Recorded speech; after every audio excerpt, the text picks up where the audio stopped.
जय श्री राम दोस्तों। ना चाहते हुए हमको दीपाली दीदी पर वीडियो बनानी पड़ रही है। हम इन लोगों पर वीडियो नहीं बनाना चाहते थे, परंतु हमको चाहने वाले हमारे व्यूअर्स ने हमको कमेंट्स व इंस्टा पर कई बार बोला, तो इसलिए हम इन पर वीडियो बना रहे हैं। आपने दीपाली दीदी की अभी एक कोई वीडियो देखी होगी जो उन्होंने कर्ण पर बनाई थी। वीडियो में उन्होंने बिना प्रूफ के बस बकवास की, परंतु आप लोग टेंशन मत लीजिए, हम प्रूफ देंगे और दीपाली दीदी का आज वस्त्रण करेंगे। दीपाली दीदी का पहला क्लेम था कि टीवी सीरियल्स, बुक व लोगों ने मिलावट करके कर्ण को सहानुभूति दी, इसी वजह से लोग कर्ण को पसंद करते। और इसने कहा कि बोरी क्रिटिकल एडिशन बहुत बहुत धन्यवाद करना चाहिए, जिसने 50 साल की मेहनत करके सबसे विश्वसनीय संस्करण बनाया। तो दोस्तों, अब आप एक चीज देखकर हैरान होने वाले हैं, क्योंकि बोरी क्रिटिकल एडिशन खुद कहता है कि पांडवों को सिंपैथी दिलाने के लिए महाभारत में वस्त्रण डाला गया। सभी टीवी सीरियल्स भी इसको दिखाते हैं। अभिमन्यु वध, जो कि महाभारत के अनुसार दुर्वासन के द्वारा हुआ था, टीवी सीरियल्स ने भी उसमें पांडवों को सहानुभूति दिखाने के लिए गलत तरीके से दिखाया गया। महाभारत में दिखाया जाता है कि अर्जुन पितामह को बाण मारता हो रो रहा था, परंतु बोरी क्रिटिकल एडिशन की माने तो वो हंसते हुए तीर मार रहा था। द्रोण वध में दिखाया जाता है कि पांडव रो रहे थे, परंतु बोरी क्रिटिकल एडिशन में भीम व धृष्टद्युम्न जश्न मना रहे थे और नाच रहे थे। फेक टीवी सीरियल्स अर्जुन को सिंपैथी दिलाने के लिए दिखाते हैं कि एकलव्य का अंगूठा कटने के बाद अर्जुन सारी जिंदगी रोते हैं और उनको इस चीज का अफसोस होता है, परंतु रियल महाभारत में माने तो अर्जुन अंगूठा कटने के बाद प्रसन्न होते हैं। ऐसे ही जैसे टीवी सीरियल्स में दिखाया जाता है कि अर्जुन को महान दिखाने के लिए कि जब इंद्रदेव कर्ण का कवच कुंडल ले लेते हैं तो अर्जुन काफी दुखी होते हैं, परंतु वास्तविक महाभारत को आप पढ़ोगे तो कर्ण का कवच कुंडल जानने से पांडव काफी खुश होते हैं। टीवी सीरियल्स वालों ने पांडवों को ही सहानुभूति दिलाई है। महाभारत में इतने फेरबदल कर कि उस आधार पर हम पांडवों को पांडुपुत्र नहीं सहानुभूति पुत्र ही कहना उचित होगा। दीपाली दीदी का दूसरा क्लेम है कि मिलावट होने के कारण ही कर्ण महान बने। बोरी क्रिटिकल एडिशन ने उन मिलावट को हटा दिया। अब जरा हम आपको बताते हैं कि किन मिलावटों के कारण कर्ण महान बनते थे, जिनको बोरी क्रिटिकल एडिशन ने हटा दिया। द्रुपदवाद, जो कि महाभारत का एक बहुत बड़ा मिलावट था।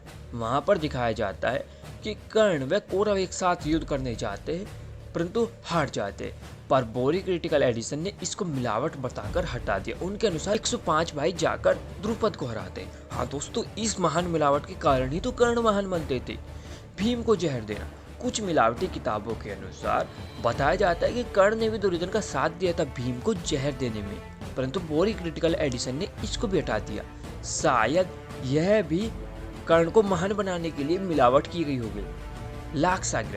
लाक्षागृह में बहुत सारे पुस्तकें जो मिलावट से भरी हुई है, उनमें दिखाया जाता है कि कर्ण ने भी दुर्योधन का साथ दिया था, परंतु बोरी क्रिटिकल एडिशन ने उसको भी हटा दिया। शायद लाक्षागृह वाला इंसिडेंट भी कर्ण को महान बनाता था। सात्यकी व भीम का 14वें दिन कर्ण को जीवन दान देना, जो कि एक बहुत बड़ी मिलावट बताकर बोरी क्रिटिकल एडिशन ने उसको भी हटा दिया। शायद ये भी कर्ण को महान दिखाने के लिए महाभारत में जोड़ा गया था। युद्ध के 16वें दिन सात्यकी का कर्ण पर हावी होना, बोरी क्रिटिकल एडिशन ने इसको भी हटा दिया, क्योंकि शायद यह भी कर्ण को महान बनाता था। 17वें दिन युधिष्ठिर का कर्ण को बेहोश कर देना, यह मिलावट भी बोरी क्रिटिकल एडिशन ने हटा दी, क्योंकि इसको भी कर्ण को महान बनाने के लिए शायद डाली गई थी। हमको बोरी क्रिटिकल एडिशन का धन्यवाद करना चाहिए, जिन्होंने दानवीर कर्ण के जीवन पर लगी हुई इन मिलावटों को हटाया। अब आप कोई ऐसा मिलावट बताइए जो बोरी क्रिटिकल एडिशन ने हटाया हो, जिसमें पांडवों या खासकर अर्जुन को बहुत बुरी तरीके से हरवा दिया हो या उनको निगेटिव तरीके से दिखाया गया हो। ऐसा कहीं नहीं मिलेगा।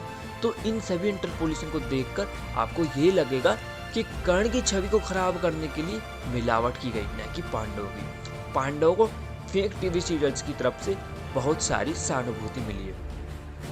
अब इन नासमझ दीदी का तीसरा क्लेम था कि सूत कोई छोटी जाति नहीं होती, क्योंकि उसके पिता क्षत्रिय व माता ब्राह्मण होती। शायद दीदी को यह नहीं पता कि माता पिता क्षत्रिय व ब्राह्मण होते हैं तो क्या हुआ, फिर भी वो एक वर्ण संकर जाति, जिसको हम हाइब्रिड भी कह सकते हैं। स्वयं अर्जुन गीता के पहले अध्याय में कहते हैं कि वर्ण संकर एक पाप है।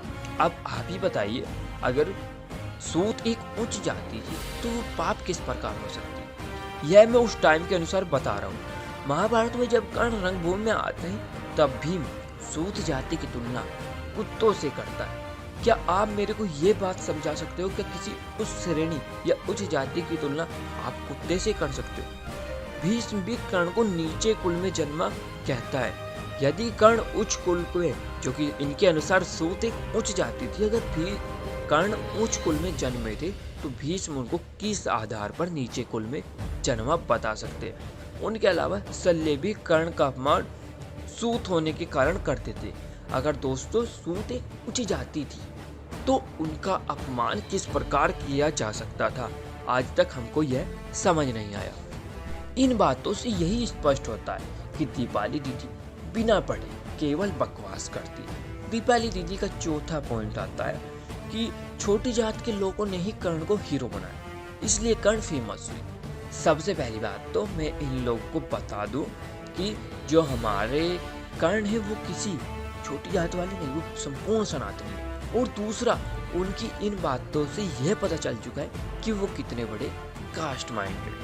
कर्ण से प्रेरित होकर लोग मेहनत व संघर्ष की ओर आकर्षित होते, लेकिन इन कास्ट माइंडेड जैसे लोगों को केवल अनन्या पांडे जैसा ही स्ट्रगल पसंद आता है। तो दोस्तों, न चाहते हुए भी दीपाली दीदी पर हमने ये वीडियो बना दी। वैसे इनकी नॉलेज को देखकर हमको पता चल चुका है कि इन्होंने कितनी महाभारत पढ़ी हुई, इसलिए इनकी तो औकात में नहीं कि हमसे डिबेट करें। तो दोस्तों, आप कमेंट बॉक्स में बताइएगा आपको वीडियो कैसी लगी, और अगर वीडियो में कोई कमी रह गई है तो हमको सजेस्ट कीजिएगा, हम शायद इसका पार्ट 2 भी बहुत जल्द बना सकते हैं। तो जय श्री राम दोस्तों, हर हर महादेव।